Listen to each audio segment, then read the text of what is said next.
tal a todos? Otra vez aquí en un café entre amigos. Estamos aquí, un servidor y nuestro hermano y nuestro amigo Ben Escalante. Ben, ¿qué tal estás hoy?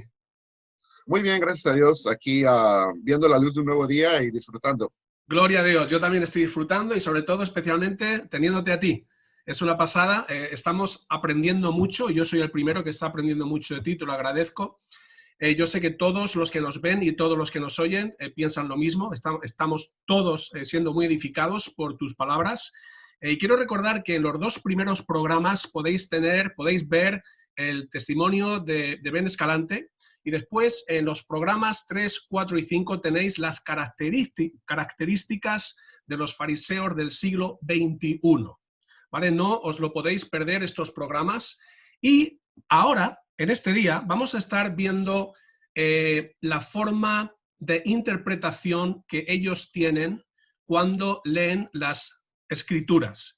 Y yo creo, Ben, que tienes algo que decirnos acerca de su forma de interpretar y su forma de ver las escrituras, ¿verdad?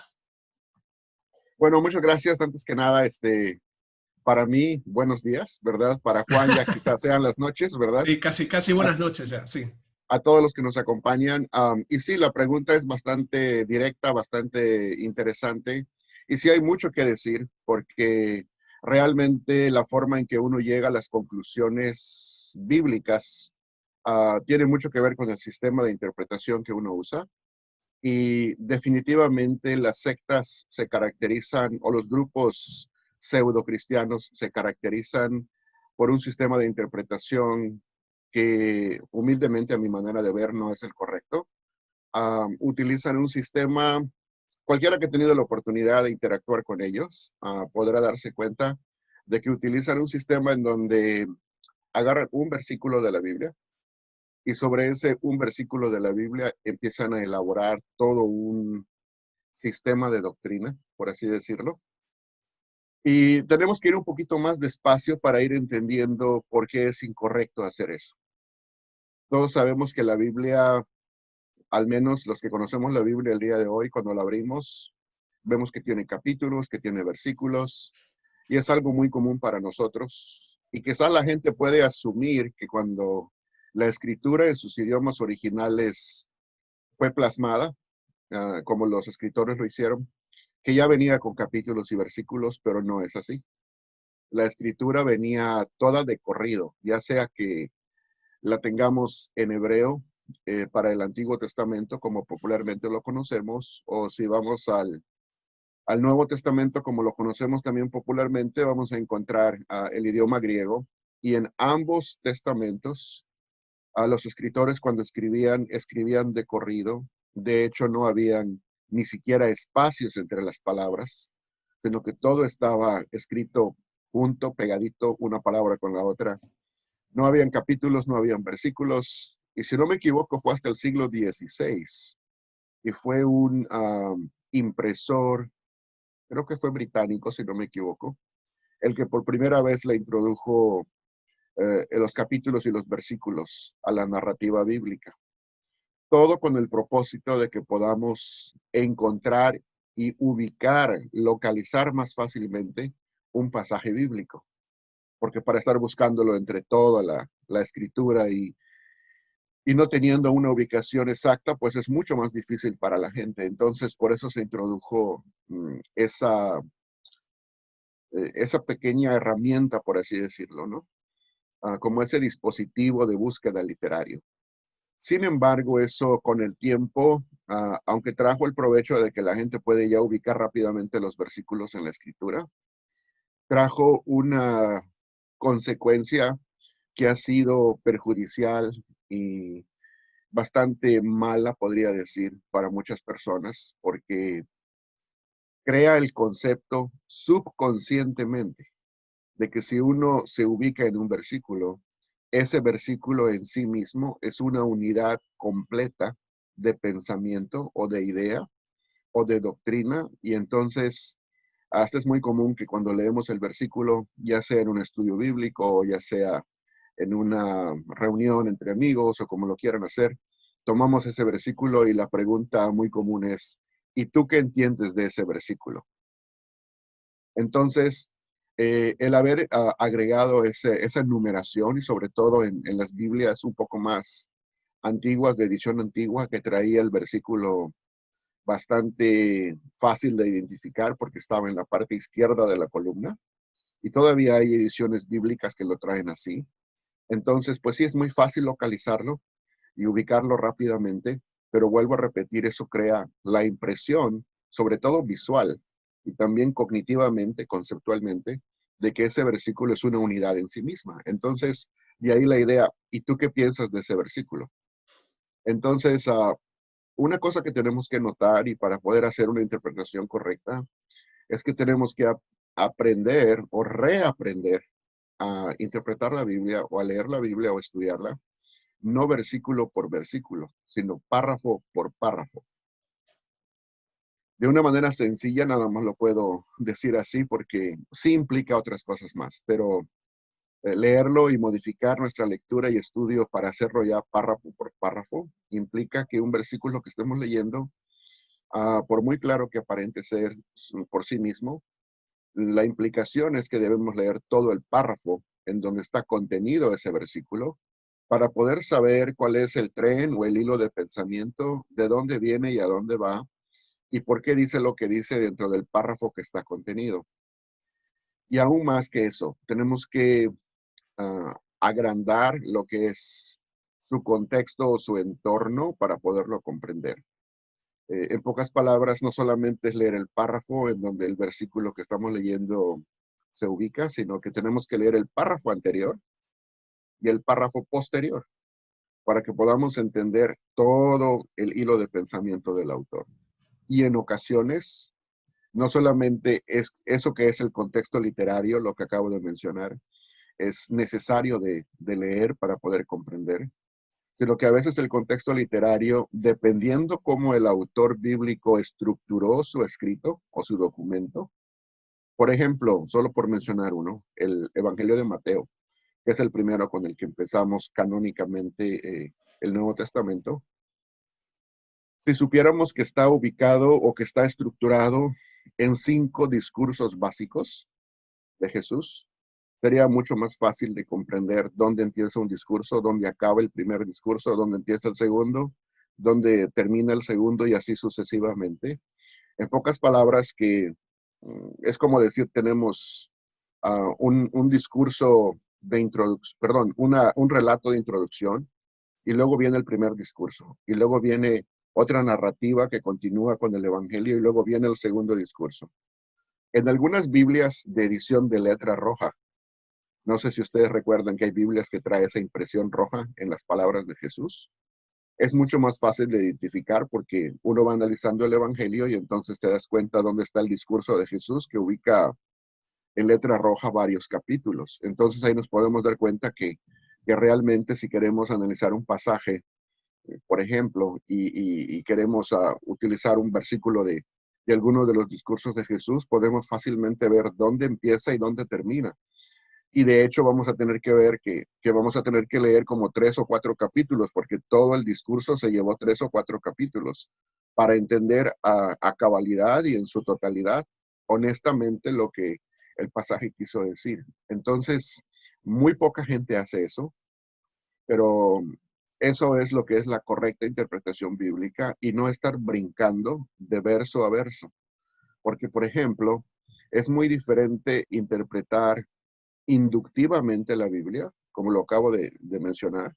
Ese es un proceso inductivo, estar analizando los párrafos y los capítulos verso a verso de forma continua e ir capítulo 1, verso 1, verso 2, verso 3, verso 4, así como van apareciendo en la narración. Y eso es analizarlo inductivamente. ¿Por qué? Porque todos esos versículos contiguos, después de que yo los analice a profundidad, entonces procedo a sacar una conclusión. Pero las personas que vienen de las sectas utilizan un método completamente opuesto a eso, que es un método que se llama el método deductivo, o analizan la Biblia deductivamente. Entonces, si en la manera inductiva primero empezamos con la Biblia y después de leer todos los versículos de ese párrafo contiguamente o consiguientemente uno tras otro, y luego venimos a sacar una conclusión. En el otro sistema empezamos al revés. Primero empezamos con la conclusión o con la doctrina bíblica que ya me enseñaron, o con la aseveración, o con la idea preconcebida en su forma doctrinal, tal como ya la tengo, y entonces procedo a buscar versículos en la Biblia, no de forma uno tras otro, como expliqué anteriormente, sino un verso aquí, otro verso allá. Es como decir, yo creo, voy a poner un ejemplo, yo creo que Jesucristo no es Dios, un decir, ¿no? Viene la secta y te dice, yo creo que Jesús no es Dios. Y tú le dices, bueno, muéstramelo en la Biblia. Y no van a proceder a mostrártelo inductivamente como yo te lo acabo de decir. Que eso es analizarlo en contexto, ¿verdad? Y no solamente es el contexto literario del cual hablamos, también habría que tomar el contexto histórico. ¿Cuál es el significado histórico en el tiempo en el cual escribió el autor? No en mi contexto hoy día, sino en el contexto del autor. Eso sería hacer un balance interpretativo en cuanto a lo que se requiere para interpretar correctamente la escritura. Pero viene el sectario o el pseudo cristiano y entonces tú le dices, pruébame con la Biblia que lo que tú me dices es verdad. Y entonces ellos van a venir y te van a buscar un verso de Colosenses, luego uno de Salmos, luego van a brincar a uno de Apocalipsis y luego van a brincar a uno de Romanos. Entonces a ese método deductivo yo le llamo buffet. Es como una ensalada buffet, ¿verdad? O sea, tú Yo le vas y... llamo, hermano, yo le llamo malabarismos. Malabarismos teológicos.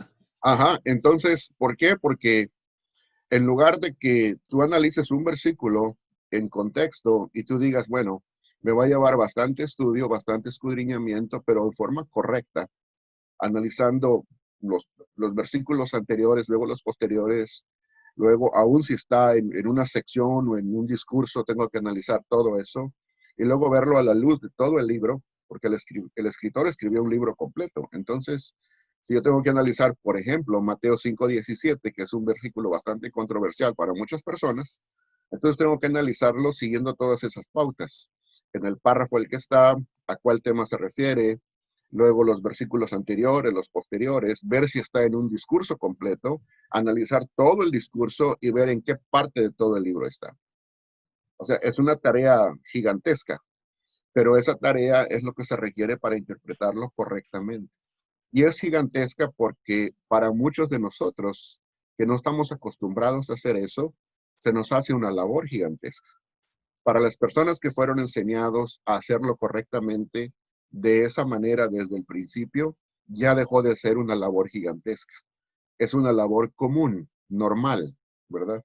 Entonces, conforme más lo practicamos, más quedamos adiestrados en ese sistema y ya luego naturalmente lo hacemos y no se nos hace pesado, porque naturalmente leemos la Biblia de esa manera y naturalmente desarrollamos nuestro estudio, nuestro análisis interpretativo y nuestras conclusiones de esa manera.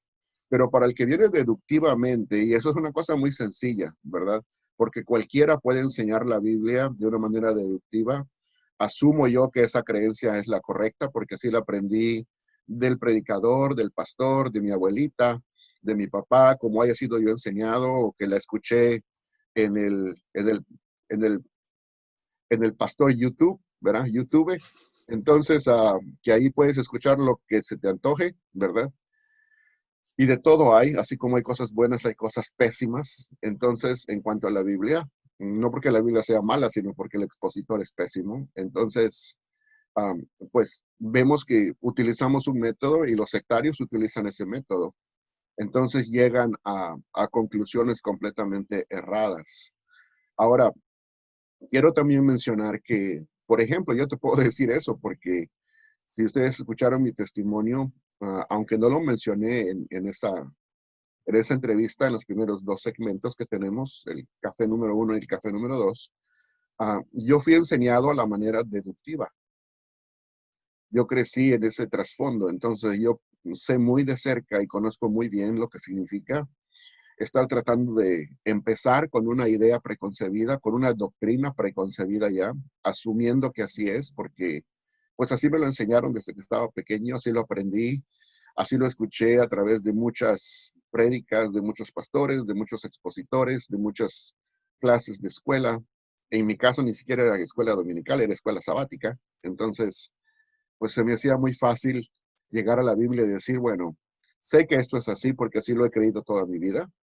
Esa es la aseveración, la idea preconcebida con la que estoy empezando. Y ahora pues voy a proceder a buscar en la Biblia todos esos versos que apoyan este tema, ¿verdad? Entonces es enteramente temático y deductivo, porque empezamos con una deducción que yo asumo que está correcta y procedo a tratar de probarla con textos prueba, así se llama, ¿verdad? Textos prueba que tratan nada más de probar la aseveración o la idea preconcebida con la que inicié. Entonces, eso es lo que hacen la mayoría, si no el 100% de los sectarios, porque ese es su sistema. Y es tan equivocado que hasta para poder utilizar ese sistema, buscan en la Biblia pasajes que traten de apoyar ese sistema, de estar brincando y hacer esos malabarismos que tú mencionaste. Y es una cosa bastante curiosa porque hay un versículo ahí en el capítulo 28 de Isaías que los sectarios utilizan para tratar de apoyar ese sistema malabárico, de estar brincando de un contexto a otro contexto. Imagínate, solamente para que, antes de ver ese versículo, de mencionarlo, ¿verdad? Imagínate que en lugar de que tú te enfoques en un solo contexto literario, del cual no te vas a extraviar, en un solo contexto histórico, del cual no te vas a extraviar y vas a estar analizándolo en un solo libro, en un solo párrafo, en un solo contexto, por así decirlo. Estás completamente enfrascado, imbuido en ese contexto, del cual vas a sacar preciosas perlas de estudio y de comprensión. Y en lugar de eso, si tú vas al otro sistema, va a ser una mezcolanza de contextos, porque el contexto de Salmos es uno, el contexto de Apocalipsis es otro, el contexto de Colosenses es otro. Entonces, cuando tú salgas de ahí, vas a salir todo mareado, porque es una avalancha de contextos que no sabes tú ni cómo compaginar, ni siquiera Totalmente. dos. Imagínate cómo compaginar 4, 5, 6 contextos diferentes, ¿verdad? Entonces, pero ellos asumen que así es. Y el ¿Sabes? versículo, Un pequeño paréntesis. ¿Sabes dónde se hace eso mucho? Cuando hablan del anticristo, ajá, agarran de Daniel, de Apocalipsis, de Mateo 24, Lucas 21, y ahí tenemos todo. ajá, y luego entra ya Primera de Juan y entra Tesalonicenses, en fin, Totalmente. Hacen ahí se una hace una, mezcla. se hace una ensalada de contextos, ¿verdad? Totalmente. Entonces debemos evitar eso porque no es así la manera correcta de estudiar la Biblia. Ahora, ellos utilizan un versículo para decir que esa manera es la correcta. Y hay un pasaje que se encuentra en el capítulo 28 de Isaías, en donde dice a la letra, y la palabra de Jehová le será mandato tras mandato, precepto tras precepto, un poquito aquí y un poquito allá.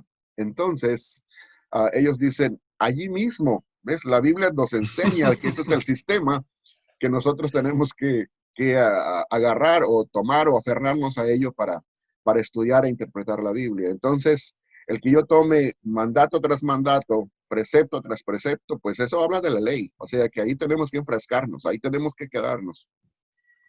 Y luego dicen un poquito aquí y otro poquito allá. O sea que está bien que yo tome uno de Colosenses y otro de Salmos y otro de Apocalipsis y otro de Mateo para apoyar un tema y hacer una mezcolanza Wow. de, de contextos, ¿verdad? Entonces, Wow. pero cuando lo analizamos verdaderamente, inductivamente, no deductivamente, sino inductivamente, como te expliqué, en su verdadero contexto literario, nos vamos a dar cuenta que ese versículo no se refiere a ningún método de estudio bíblico, ni el inductivo ni el deductivo, no está hablando de eso. De hecho, en el pasaje de lo que está hablando es que Dios está reconviniendo tanto al, al reino del norte, que está identificado como Efraín, como al reino del sur, que son los dos reinos del pueblo de Israel. Efraín es el del norte y empieza en el verso 1 reconviniendo y básicamente como regañando al pueblo del norte de Efraín. Y en el verso 7 pasa a regañar a Judá también y los menciona a través de los sacerdotes y los profetas, ¿verdad? Sabemos que el sacerdocio estaba en Judá, porque ahí estaba el templo. Y en pocas palabras, es como decirles, Dios les está diciendo hagan esto, y ellos no quieren. Entonces, muchas veces las profecías llamaban al pueblo, a ambas naciones, a ambos reinos, tanto el del norte como el del sur, a que regresaran a los caminos de Dios, pero ellos se habían ido por su idolatría y por muchas cosas. Bueno, pues Dios les dice, les reconviene, vengan a mi reposo, hasta eso les dice, vengan a mi reposo, ¿verdad? Y no está hablando del sábado, sino vengan de vuelta a la relación conmigo en la cual pueden descansar y reposar, ¿verdad? Tener tranquilidad. Si están ustedes conmigo en una buena relación, entonces de esa manera yo voy a evitar que pueblos enemigos que están a su alrededor los ataquen y los destruyan. Van a vivir en paz, van a vivir en reposo, en descanso. Pero si ustedes no hacen caso a lo que yo les digo y se van por la idolatría y me dan la espalda, entonces en lugar de reposo van a tener guerra, van a tener destrucción, porque yo mismo los voy a traer de otros lugares y los voy a utilizar como instrumento para darles un castigo y una disciplina. Y de esa manera, a ver si ustedes entienden. Entonces, vemos aquí como en el verso 7, por ejemplo, del capítulo 28 de Isaías, empezamos a ver cómo empieza a reconvenir a los sacerdotes a la parte del sur. Y esos sacerdotes no solamente se habían apartado de los caminos de Dios, sino que se habían dado a la embriaguez, al mucho vino.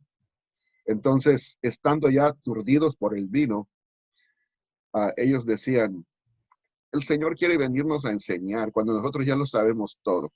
O sea, es como decir eso, ¿no? En una forma parafraseada, los sacerdotes decían eso.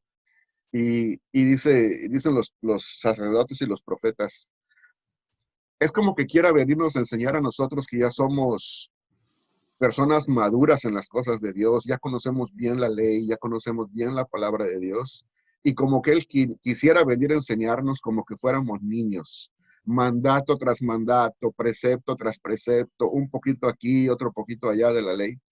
Pero no, nosotros ya sabemos, decían ellos. Entonces, Dios se enoja con ellos y entonces regresa y les dice, así que ustedes piensan que yo no soy necesario, piensan que ustedes se pueden defender solos. Entonces, para que ustedes sean castigados y para que se den cuenta que yo soy el que está en control, así como ustedes mismos han dicho que no necesitamos que nos enseñen porque ya no somos niños y no necesitamos que nos den mandamiento tras mandamiento, precepto tras precepto, poquito aquí, poquito allá, de esa manera misma les va a caer el castigo. Voy a utilizar las mismas palabras de ustedes para darles un castigo hasta que caigan de espalda, sean apresados y sean llevados cautivos y quede su pueblo completamente destruido. De eso está hablando el pasaje, ¿verdad? En su contexto, cuando lo analizamos inductivamente. Ahora mi pregunta es, después de analizarlo inductivamente, ¿en qué parte de todo eso habla de un sistema para interpretar la Biblia? Ninguna. Tú dime, Juan. Ninguna. En ninguna parte. O sea que, y así en cada tema que estudiamos, o sea, si hablamos de la divinidad de Cristo, va a ser un poquito aquí, otro poquito allá, brincando de un lugar a otro. Si hablamos de, como creo que lo vamos a hacer, del Yeshua hebreo y del Jesús griego, también ellos van a estar brincando de un verso a otro, ¿verdad? Y de cita histórica a cita histórica, pero fuera de contexto.